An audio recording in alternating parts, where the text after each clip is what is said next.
This episode of the Growing Small Town Show features three humans that have in some way, shape, or form partnered or funded some of the work that we do here at Growing Small Towns. Growing Small Towns is a 501c3. And so we are always, of course, looking for individuals, organizations, and companies that want to see the work that we believe is critical to the growth and vitality of our communities. These are the people that want to see it happen, so much so that they say, we want to partner with you in bringing this work to all small towns. We have a strong belief that we want to work with the willing and love the rest. So we don't force ourselves on people, because that's not a good look. But I'm telling you, as the person that was, originally had this idea of creating an organization where small communities, people in small communities could go to have quality people-centric programming. Finding these humans, these three in particular, it's Bernie, Kathy, and Paul. It has been one of the biggest gifts of this entire experience, is finding people like this that are not only in a position to raise their hand and help us or come alongside us, but they're enthusiastic about what we're trying to do. Like, there's such an alignment of beliefs between our organization and these humans. And it's our work, the work of Growing Small Towns. I mean, it's almost social entrepreneurship. And I get, if I get any questions, that's a lot of times what people will reach out to me and ask me about, is just like, how our building, the kind of the intersection between the building and the nonprofit is organized, how I decided to make it a nonprofit versus going for profit. Like, there's all these questions, which, again, like, happy to share if you're one of the people wondering that as well. But at the end of the day, the reason Growing Small Towns is a nonprofit is because I don't want price to be a barrier to people that want to access the tools and resources and development that they need to grow. If there is a person that's on fire for their community, and it's a small town of 200 people or less, or 5,000 people, it doesn't matter, right? If you are a person that's on fire for your community, I want to help you grow, period, full stop. And so this work does need to be subsidized to a degree. And you're about to hear from three people, and kind of you'll hear their respective ways that they kind of came to us and why they think this work matters and what it means to their organization. But we are always looking for partners, whether that means that you're going to fund the work or you're going to help us deliver the work in some way. We are always looking for like-minded people. And so as you're listening to this, if you think, I know somebody that Rebecca should talk to, this is, again, please raise your hand, give me a call, send me an email, and let us know, because there are so many opportunities for partnership and collaboration. And it's one of the most important values that we hold at Growing Small Towns. So please enjoy these lovely conversations with three of our partners. Hey, Bernie, welcome to the show, friend. Thanks, Rebecca. Super good to see you. Fun to be here. Fun to see you. Yeah. So you, sir, everywhere I go, when I talk about Growing Small Towns, your name tends to come up. You were a 3-peat bus rider. You've been on our bus trip all 3 years that we've done it. You work for Bank North, which was one of the companies that came along and early partner, early supporter, brought your teams to our facility. You're now a board member for Growing Small Towns. And again, when I talk about, I share a lot about the fact that, like, this whole thing, the renovation of the building and the starting of the organization, and just the doubt and the uncertainty and the, like, seriously, like, what the hell am I actually doing? All of those feelings are totally, like, placated by or just softened by people like you. You're one of those key people for me that just, you keep me going. When I'm having a bad day, I call you sometimes on Fridays and I'm like, it's Friday, let's talk about the week, right? So you're massively important to me as a human. So there's a million directions you could take this in because you've had a lot of interactions with me and with our organization since we started. And really, we've only been friends for a handful of years, like basically right along time, same kind of time that Growing Small Towns was born and has grown. That's where our friendship and partnership kind of blossomed too, which is really cool and kind of unbelievable because I feel like I've known you my entire life. So with all of that preamble, sir, what do you think? That our key kind of main focus is that we believe that when people get better, individuals, whether it's in a company like Bank North, it's in a community like Castleton, where we happen to be sitting, churches, families, when people get better, everything gets better.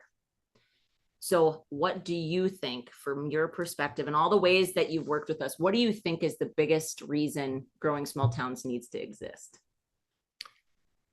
Well, that's a big question. And first of all, thank you for those reflections and kind words about our relationship. I feel the same way about how fun it's been to get to know each other, to know that we have passion that's so aligned, and yet coming from a different perspective or a different angle.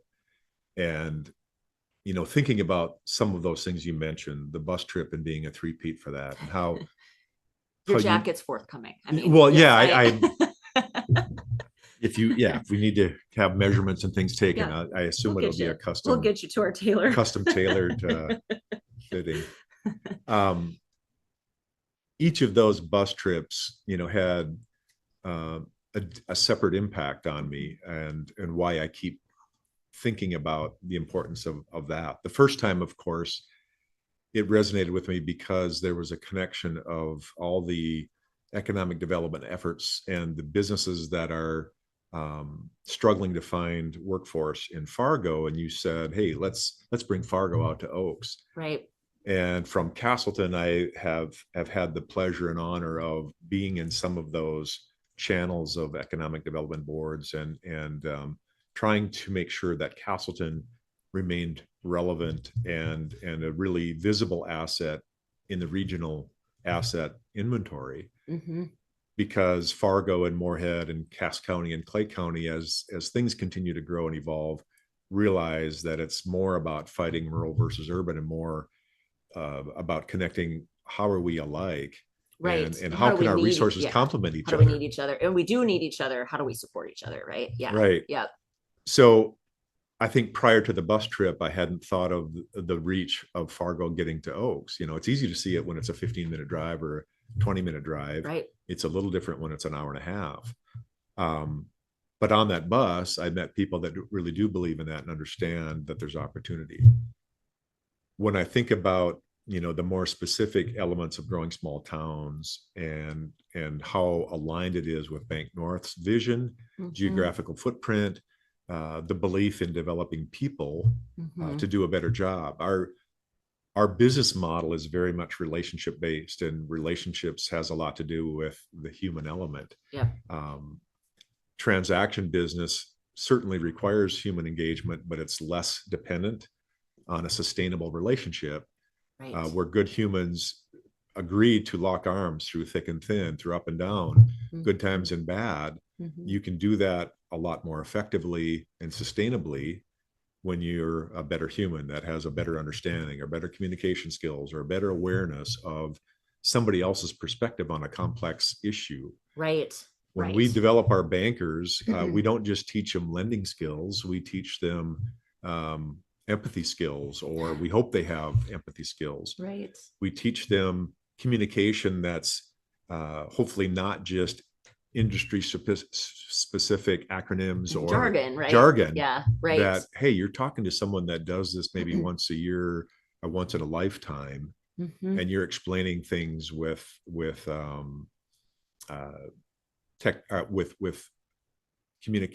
language, excuse me. Right. That really is not understood by everyone. Yep. So that awareness alone, I think, makes people better bankers. Growing Small Towns has that unique opportunity, though, of highlighting these things, putting words around those emotions, putting structure around what is it that makes a person feel more developed.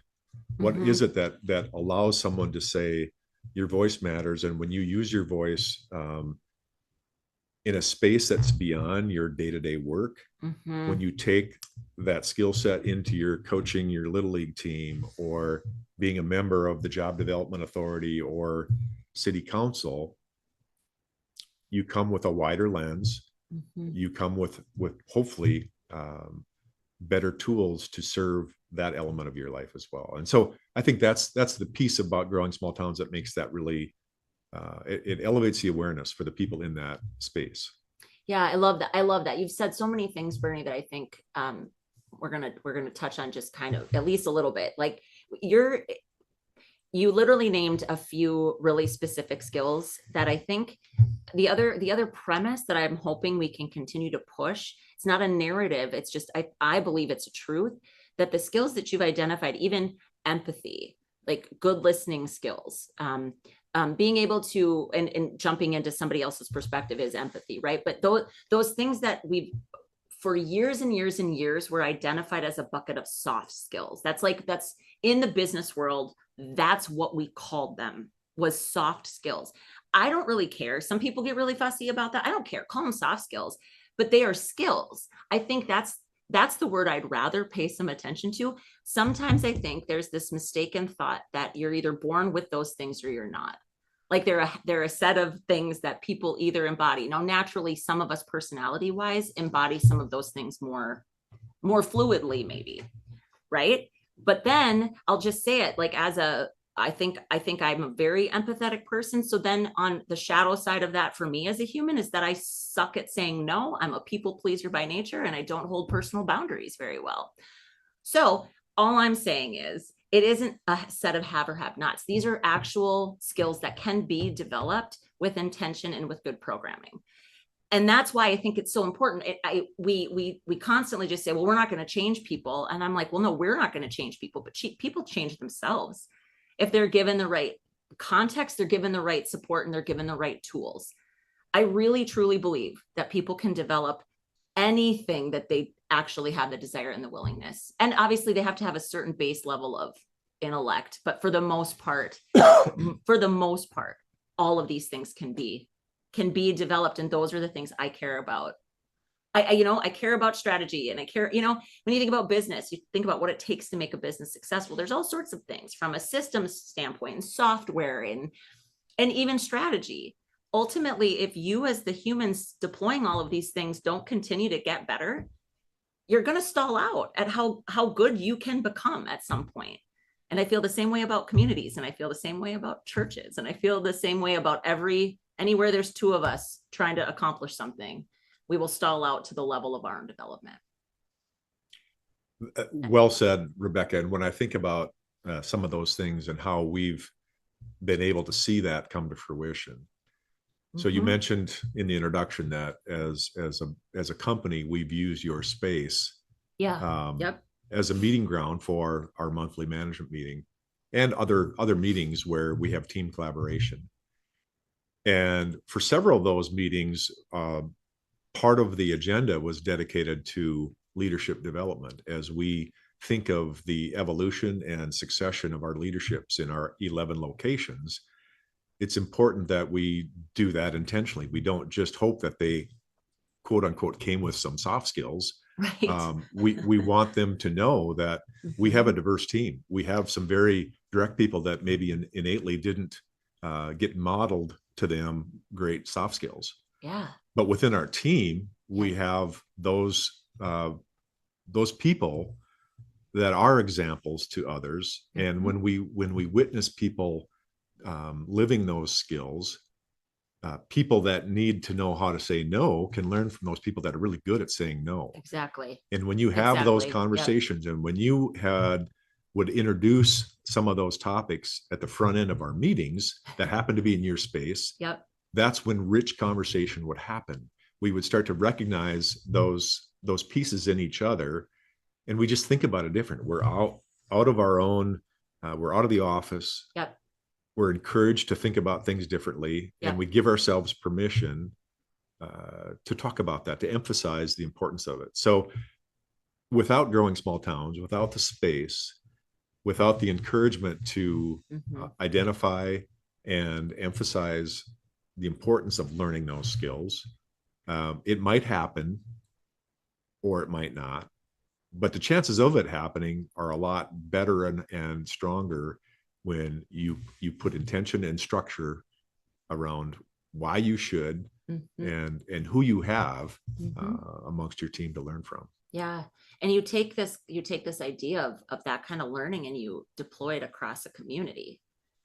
And again, like I will assert that in a small town, that ripple effect does happen deeper and faster. I say same rock, bigger ripple, right? Like you can do a program like this in Fargo, and it'll impact the people that are there get impacted the same. I understand that, but when you think about that, there's just less people you're already working with in a small community, and I think it helps us illustrate the power of personal contribution and gift stewardship, right? Like if I have a set of skills that can help something get better in my small town, you can get connected to those things quickly and you can make a big difference quickly. And I think that's something that we all, like for you as an employer and like exclusively rural places, right? Exclusively in small towns, that's Bank North's footprint. That gets to be a recruitment tool as you're looking to this new generation of people coming into the workplace. Like they have a social conscience, they care about stuff. And so while the narrative seems to be that nobody wants to volunteer anymore, I'm going to continue to push back on that and say I think there's more to this than that, right? I think that's not that would be so easy to just do that, but that's like blaming and being a victim about it. Like, oh, nobody wants to come to my thing and nobody wants to help me with it. And then you're just like, wah, wah. And you're like sad and whiny about it. Well, okay, what's actually at the core of that? Because what we're seeing with this generation, that's not true.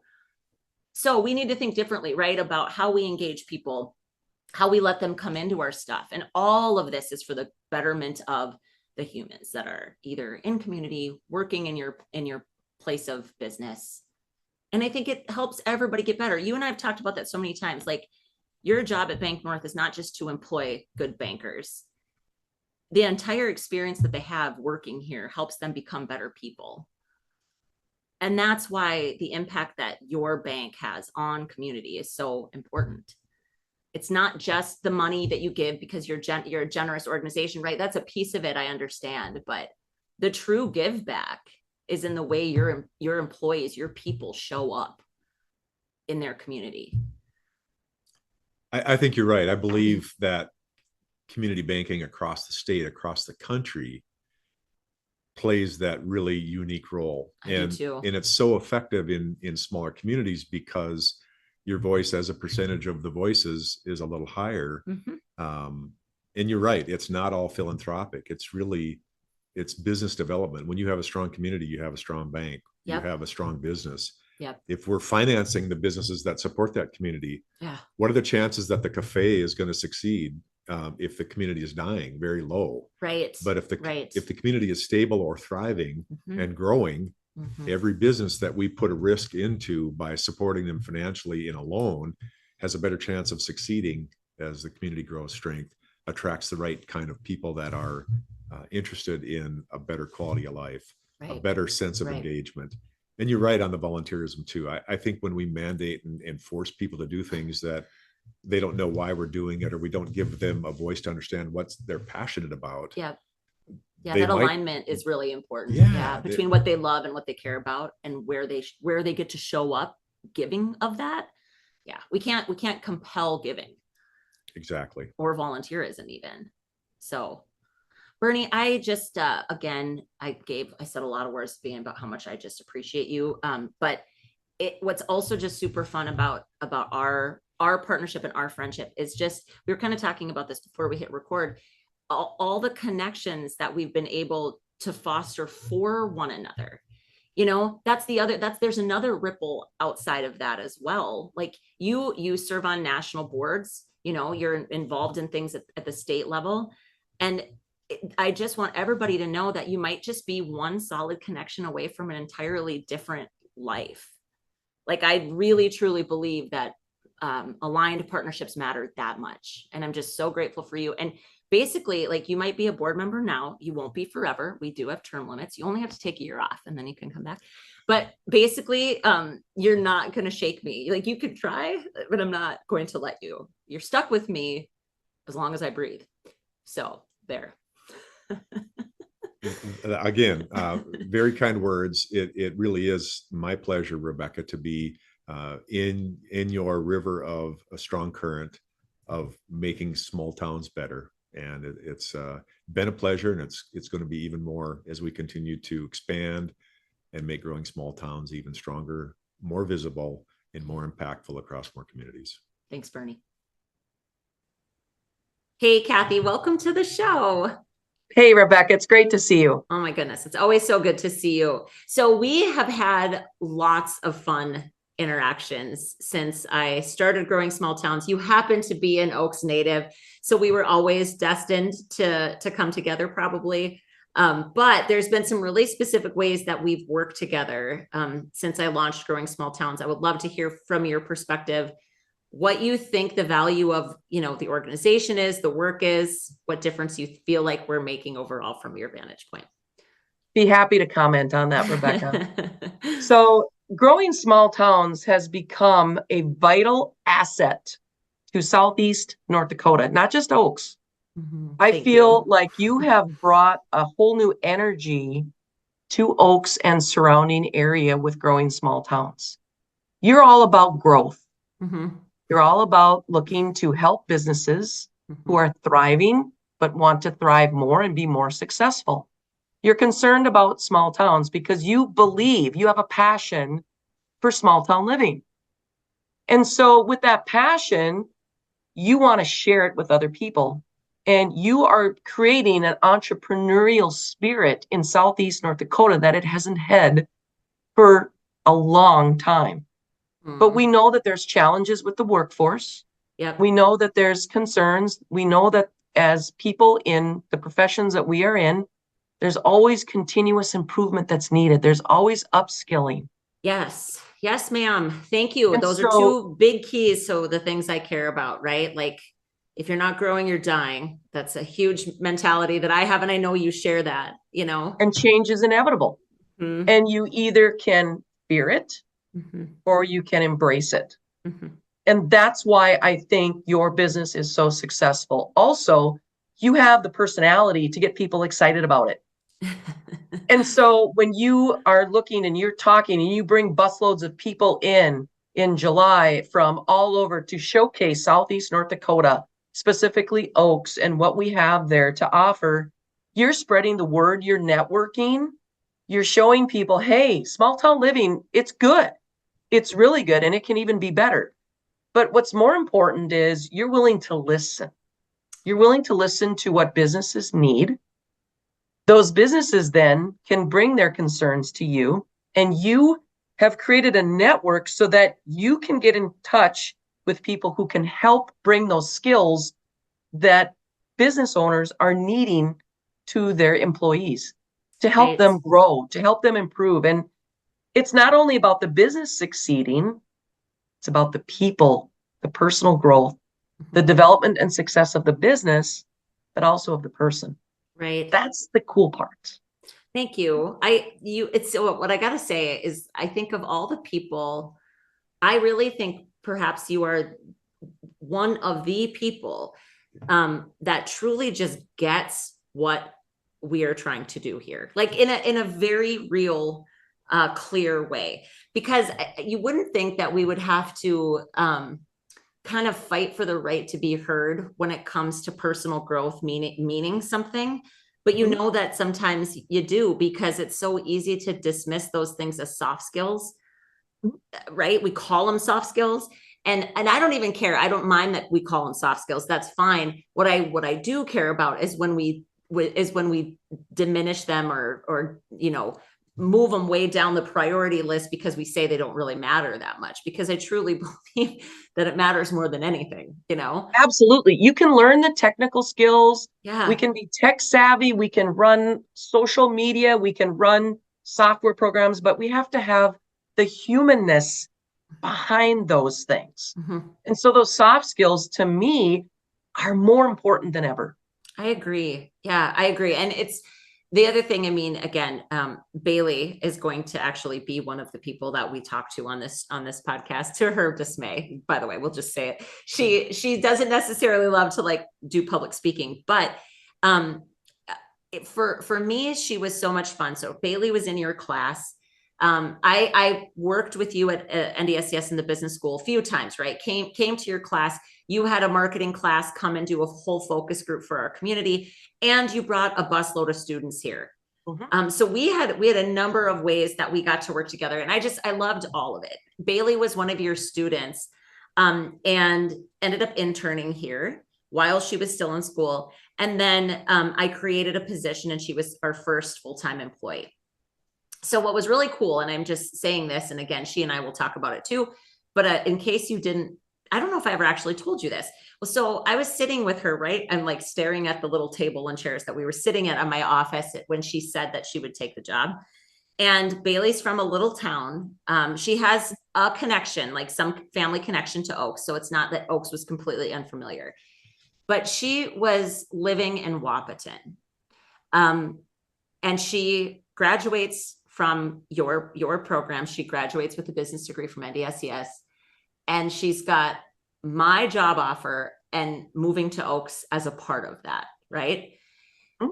I looked at her and I said, Bailey, I said, I seriously want to know what truly made you say yes to this? Like you've lived in a small town, what you're going to expect here, but I know what a big ask this is. You're 22, Right. And right.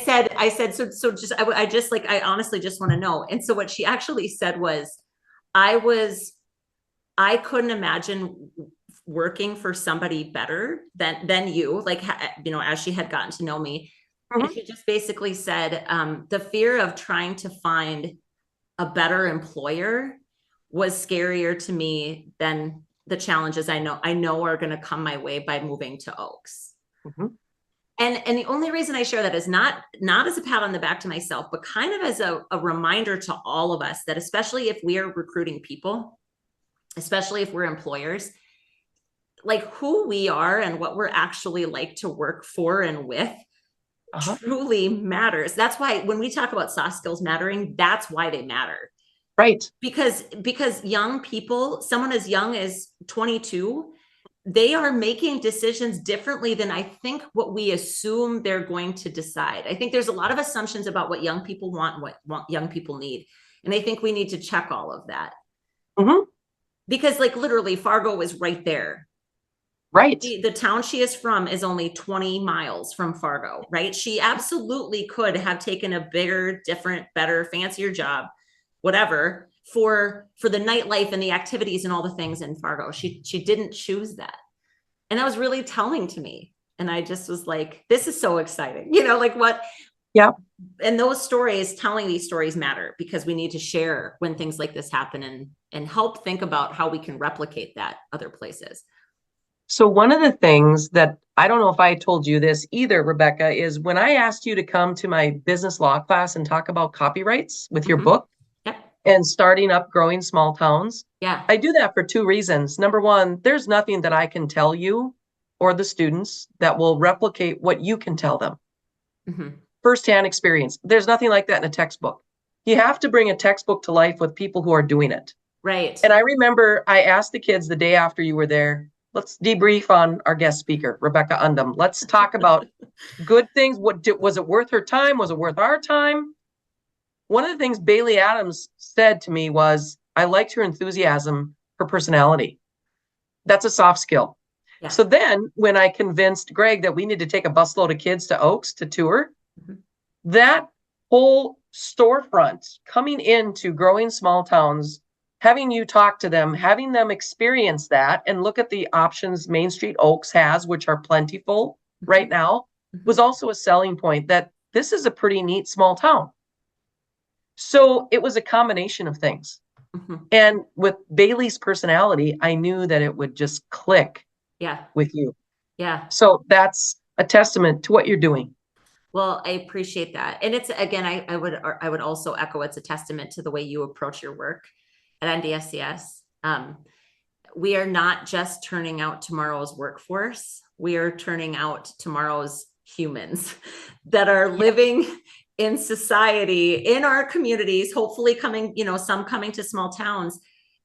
The way they develop their mindset, their social emotional learning, emotional intelligence, communication, interpersonal skills, all of these things, they matter absolutely as much as their technical education. And so I think that's why we were such a natural fit. I hope we get to bring another busload of kids down here, and Bailey can be the one to welcome them. How special. Exactly. It's yes. there's so much opportunity. And so I guess the other takeaway for everybody listening to this too is, if and when you have the opportunity to partner with or link arms with any of the schools around you, whether they're high schools, whether they're CTE schools, whether they're, in this case, you're a technical college, but if it's a 4-year college, whatever, partner with those and get yourself in front of students. Bring, and I guess for faculty too, we'll make this plea, bring your textbooks to life through humans that are doing the work. Absolutely. That's what sells programs, is people who are out there doing it, and people who are willing to come into the classroom or invite us to their workspace and let us see it firsthand. That's what sells it. Yeah. And you're doing such a great job. And it has been so fun to be reconnected with you in all the ways that we've been working in this community. It's been so fun. I love it. And thank you also for being on our advisory committee. 100%. I'm happy to do it. We need your school. We need your Thank school, you. and we need good educators. We need like growing you. small towns. Thank you, Kathy. As always, it's just always so good to see you. Yeah. Thank you. I appreciate it. Well, hey, Paul, welcome to the show, friend. Yeah, thank you. Thanks for having me. Yeah, you're like a super big deal now, sitting in this corner office. Yeah, it's a humbling experience. I'm very humbled and excited to serve as a CEO of Cass County Electric and serve our members. So it's a great opportunity. Yeah, I know they're all super happy that you took over the reins too. And so it's been really fun. You were on our first 2 bus tours. Yes. This was the first year we didn't do one. So by the way, just, for your knowledge, we're moving it just to an every other year offering, but for sure we're going to continue it. It was special. It was fun. That was when you and I first met. Yeah. And you weren't the CEO then. Now you are. You were a World Champion partner last year with Growing Small Towns. So you've been a fun person to get to know. You're a part now, and you're leading this huge co-op. You serve rural communities throughout your footprint. What do you think is big picture? What's the value of Growing Small Towns as an organization? Why were you excited to be a part of it? You could have come on one bus tour, but you came on the second. Came on 2, and I was excited to do the second one. I think you're doing some great things. And I enjoyed that bus tour. It was a lot of connections made. People were able to see the rural areas, the rural communities that are growing and are prosperous, and the work that's needed there. One of our core values at Cass County Electric is commitment to community. And we support the prosperity, the growth there, and the work that you're doing. We need these rural champions. We need somebody to step to the plate to take that lead. And how we can help and assist that is time, talent, and resources. And that's one of the main reasons why we supported Growing Small Towns. Yeah. Yeah. And I think it's what's really cool about it. You understood, I think, early on, like you just said, time, talent, and resources. So often we think of the support of nonprofits as just being money, right? Like we just need your money. The longer I've been at this, the more I realize, like, there's always strings attached to money. Yes. And so for me, I appreciate that it's not just money. It's an actual alignment of what you want to see happen, the work that we're doing. And I mean, don't you feel that way? Like it makes a huge difference when you're partnering with people, that there's an alignment of vision and goals and hope. The cohesiveness there, and everybody get out and see the work that's being done, support it in person, and do these bus tours and get people involved, I think is you're spot on. That's part of the success. What do you think is, again, like you now have, you're the leader of this massive organization. This organization has a lot of responsibility, Yes. not just for providing power, which clearly that's the main thing you need to do. You need to keep Yes. everybody's lights Keep on, the right? lights on. Reliability is number one, and safety, and like I said, Yeah. commitment to community. So Right. it's just part of the cooperative business model to be a part of our communities, get out there, go where the people are, support initiatives like Growing Small Towns. That is just really a core part of our business model. Right. What do you think is the biggest thing small towns? I mean, what do you think they need to really be thinking about right now? You know, I think there's a lot of opportunity right now, and I think in small towns, and you've dealt with this before, is sometimes there's the residents of these small towns that have been there a long time, or the rural community.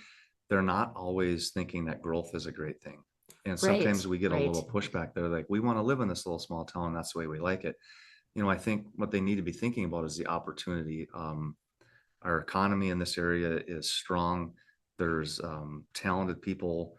I think they just need to take advantage of the opportunities and have a little openness and willing to grow in certain areas. Right. Well, I know, we've talked about our mutual friend, Matt Marshall, quite a bit, right? Yep. And the fact that it can be really hard to sell this idea of growth. Obviously that's rooted in fear. What do you think people are really afraid of? You know what I mean? What do you think is at the core? Just change in general? Are just resistant to change, but I look at we live in rural Kindred, and I look at, there's a hardware store, there's a new gas station, a convenience store there.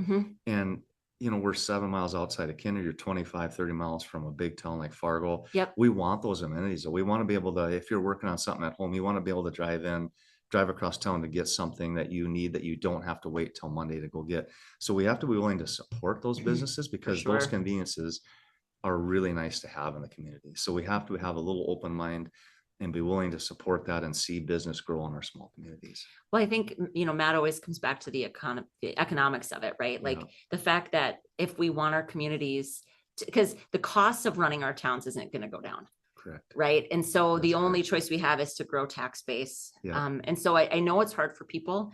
But it is part of the core of our work, is to talk to the humans that are living in these places. How do we become more open-minded, a little bit more open-hearted?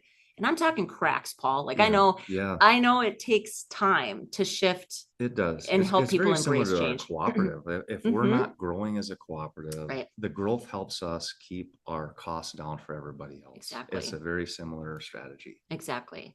Well, I would say I want to wish you the best of luck, but I don't really think you need luck. I know this is a huge opportunity for you. It's a huge opportunity for what comes next for Cass County. And honestly, I just can't thank you enough. Yeah. From the and it's- beginning, and same to the you. moment I met you, I was like, this is going to be the kind of partnership that that checks all those boxes for me. There's an alignment. We care about the same things.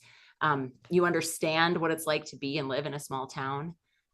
It's just been super, super great to have you on board. Yeah, and same to you. We appreciate the partnership with you and the work that you're doing, and it's part of our success, and look forward to working with you in the future. Same. Thanks, Paul. Thank you.